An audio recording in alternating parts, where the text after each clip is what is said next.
राजगांगपुर गोष्ठी उन्नयन कार्यालय परिसर में गोष्ठी उन्नयन अधिकारी अक्षय कुमार बाग तत्वावधान में आज दिन 11 घटिका समय विकसित ग्राम विकसित ओडिशा 4.5 कोटी ओडिशावासी विकास उन्नयन पर ओडिशार मान्यवर मुख्यमंत्री श्रीजुक्त मोहन चरण माझी करकमल वीडियो कॉन्फ्रेंस माध्यम शुभ उद्घाटन कार्यक्रम मुख्य अतिथि भाव में राजगांगपुर मान्यवर विधायक डॉक्टर सीएस राजन एक्का योगदान करी विकसित गाँ विकसित ओडिशा समृद्धि ओडिशार नूतन परिभाषा संबंध में मुख्यमंत्री अभिभाषण जरिया अवगत होते। उक्त योजना 5 वर्ष कार्यकारी सह 5,000 कोटी व्यय बराद मौलिक भित्तिभूमि विकास ग्रामीण जोगाजोग व्यवस्थार सुदृढ़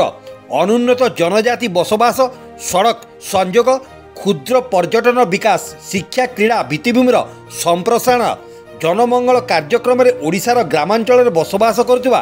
ग्रामवासी उक्त योजन विकसित हेबे बोली सूचना दि जाइथिला।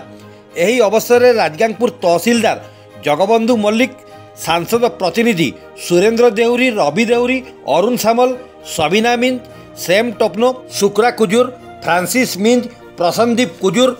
विष्णु लाकड़ा शिल्पा एकांक सह स्थानीय बहु सरपंच समिति सभ्य एवं विभिन्न स्थान आसीथिबा ग्रामवासी उपस्थिति रे समस्त कार्यक्रम शांति श्रृंखला सह अनुष्ठित होइतिला।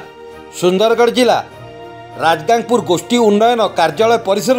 देवव्रत मित्र रिपोर्ट क्रांति ओडिशा संपूर्ण भाव में एक विकसित गाँ हिसाब से आम सामाजिक आर्थिक क्षेत्र में उन्नति आने संपूर्ण भाव में जोड़ी परिप्रेक्षी कार्यक्रम को आम